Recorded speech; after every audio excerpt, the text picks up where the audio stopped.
It was in September 2009 when I had the opportunity to sit with Sam Taitt in the heat of his campaign for City Council in Albany. While he didn't win that election, we were able to talk about his campaign, his life, and his future. Sam, you had a very successful career in Barbados. You chose to leave it to come to the United States. Why? I guess I got frustrated with the board at CBC. I decided I could no longer deal with a chairman who did not understand that there was a financial imperative, that the corporation should be making a profit. And in fact, when I had one discussion with him, he said, making a profit is not important. And I really had enough. So I decided to come back up to New York.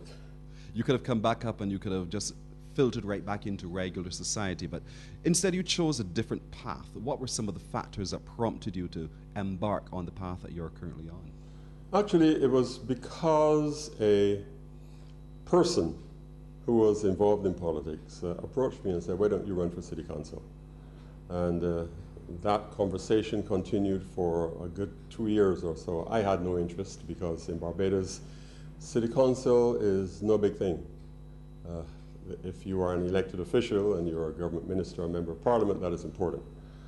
So I had no interest in being involved in city council at all. But then once I came to the realization that the city council member or the representative had enormous responsibility. One, ensuring that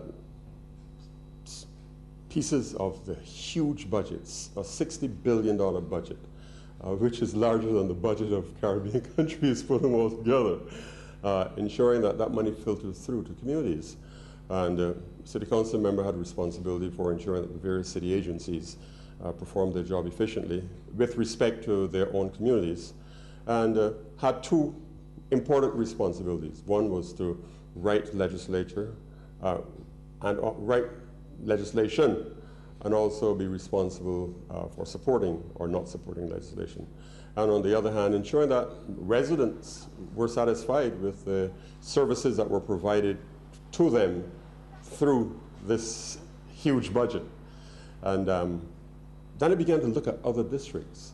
And I saw that in many white districts and Jewish districts, the kind of resources that they had, kind of services that they had, were Hollywood compared to the services we have here in African American and Caribbean American communities. And it's this disparity that bothered me. In fact, it bothered me earlier when I was a student at Brooklyn College.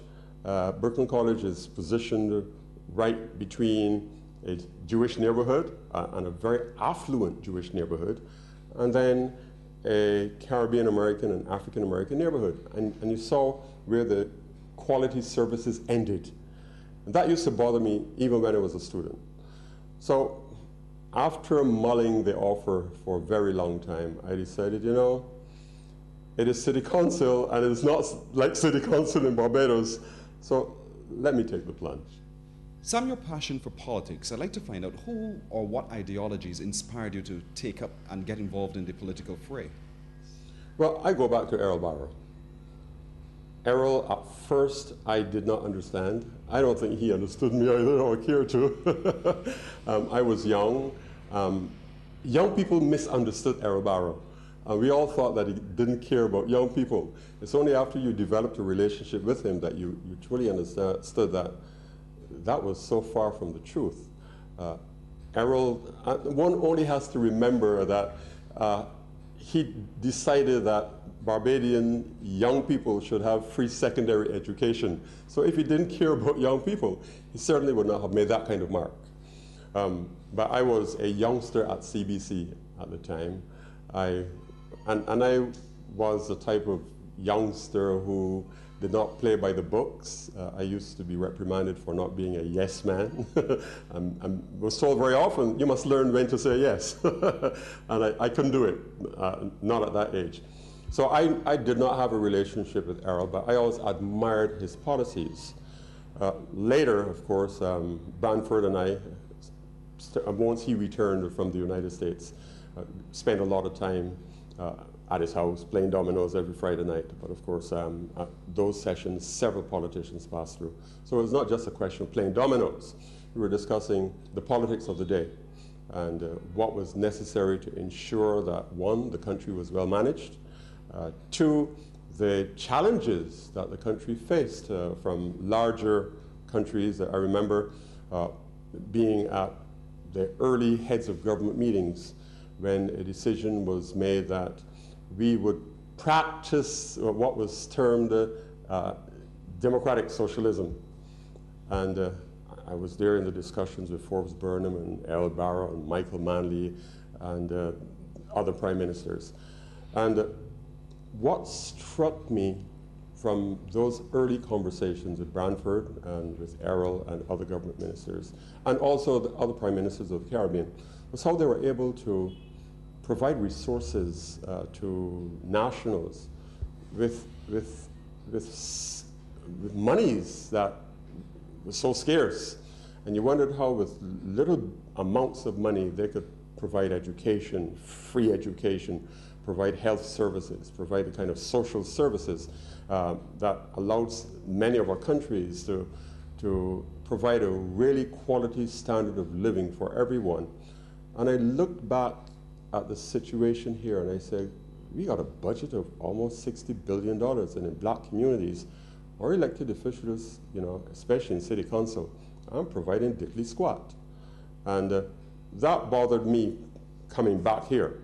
But I think that my early relationships with Branford, with Errol, I remember when Errol lost the election, the night before the election, we were all at Bathsheba, and everybody was gloating about this victory which they thought was imminent.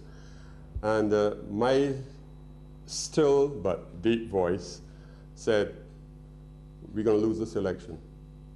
And everybody looked at me as if I just committed heresy. We lost the election, obviously. But what was it that you saw that they didn't? The Democratic Labour Party had lost touch with the electorate. And it's very easy for elected officials, once you have been in power for a long time, to lose touch. And people say to you what they think you want to hear.